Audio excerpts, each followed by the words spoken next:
अभी अपन पढ़ने वाले हैं एनायनिक डिटर्जेंट। तो एनायनिक डिटर्जेंट में जो डिटर्जेंट का जो मेन पोर्शन होता है वो क्या रहने वाला है, एनायनिक पार्ट रहने वाला है, जो वास्तव में क्या करने वाला है, क्लीनिंग एजेंट की तरह काम करने वाला है। तुम पता है ना, मिसेल फॉर्मेशन में है ना, एक हाइड्रोफोबिक और एक हाइड्रोफिलिक पार्ट होता है। तो जो लॉन्ग चेन होती है हाइड्रोकार्बन की, तो वो तो है हाइड्रोफोबिक, और जो पोल होता है वो क्या होता है, हाइड्रोफिलिक। वो कहानी पहले भी बताई जा चुकी है, अभी मैं थोड़ा सा रिवाइज कर देता हूँ। एनायनिक डिटर्जेंट कैसे बनता है, तो एनायनिक डिटर्जेंट के दो क्लास रहने वाले हैं यहाँ पर। पहले एल्कोहल से बनाएंगे, दूसरा फिर अपन और चीज़ों से बनाएंगे, आगे वाले देखेंगे एग्जाम्पल में। तो यहाँ पर देखो ज़रा, ये एल्कोहल है और ये एल्कोहल लंबी चेन है। कितने कार्बन का एल्कोहल है, तो लगभग ये 12 कार्बन का एल्कोहल है। 12 कार्बन के एल्कोहल को बोला जाता है लोरिल एल्कोहल। लोरिल का मतलब होता है 12। लोरिल का मतलब कितना होता है, 12, ठीक है ना। तो लोरेल का मतलब होता है 12। तो लोरेल एल्कोहल मतलब 12 एल्कोहल, 12 चेन के अंदर, एक चेन के अंदर क्या रहने वाले हैं, 12 कार्बन वाला एल्कोहल है, ठीक है ना। जब इसकी रिएक्शन H2SO4 के साथ कराते हैं, तो जब इसकी रिएक्शन H2SO4 के साथ कराएंगे तो कैसे रहेगी, यहाँ पर कुछ ऐसे रहने वाली है इसकी स्ट्रक्चर H2SO4 की। तो यहाँ पर वाटर का मॉलिक्यूल निकल जाएगा और स्ट्रक्चर में क्या बनने वाला है, RO, ठीक है, और O बाद में सल्फर और OH। तो यहाँ पर बनने वाला है, देखो यहाँ पर सेम कंडीशन रहने वाली है, ऐसा बन जाएगा। तो इसे बोला जाता है लोरिल हाइड्रोजन सल्फेट। लोरिल तो ये रहा, लोरिल का मतलब कितना होता है, 12 कार्बन, है ना, और हाइड्रोजन सल्फेट।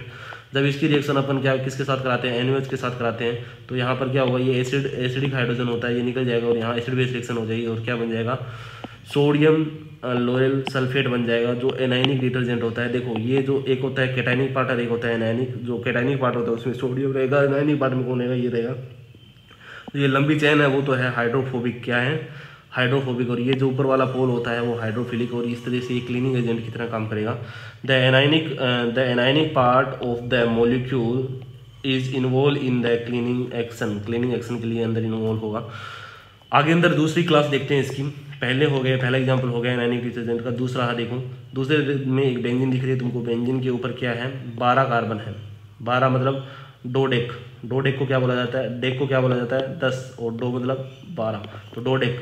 तो यहाँ पर देखो 10 2 12, 10 11 1 12, तो यहाँ पर हो गया डो डिसाइल बेंजीन। तो इसका नाम हो गया डो डिसाइल बेंजीन की रिएक्शन जब H2SO4 के साथ कराते हैं, तो यहाँ पर SO3H, यहाँ से हाइड्रोजन निकल जाएगा। और ये तुम्हें रिएक्शन में करवा चुका हूँ एरोमेटिक कंपाउंड में, SO3H सल्फोनेशन पढ़ाया था, टोल्यूइन का सल्फोनेशन, इन सब का सल्फोनेशन पढ़ाया था, तो वहाँ पर आ चुकी है। तो यहाँ पर सल्फोनेशन हो गया, इसका SO3H जुड़ जाएगा, तो यहाँ पर होगा dodecyl benzene sulphuric acid, ठीक है ना।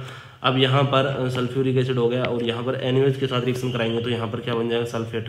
तो sodium dodecyl benzene sulphonate. तो ये वास्तव में यहाँ पर ये जो पोर्शन दिख रहा है तुमको, ये है पूरा एनायनिक डिटर्जेंट। ये कैटायन होगा और ये जो पोल होगा वो तो किसकी तरह काम करेगा, हाइड्रोफिलिक की तरह काम करेगा। और जो ये कार्बनिक चेन होगी वो किसकी तरह काम करेगी, हाइड्रोफोबिक की तरह काम करेगी। तो यहाँ पर देखना, सोडियम सोल्ट ऑफ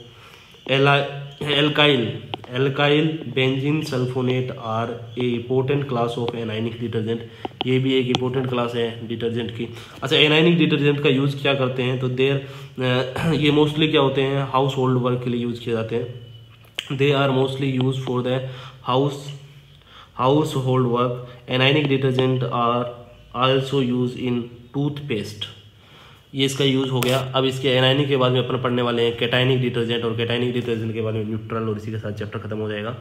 वो अगली वाली वीडियो में बात करेंगे।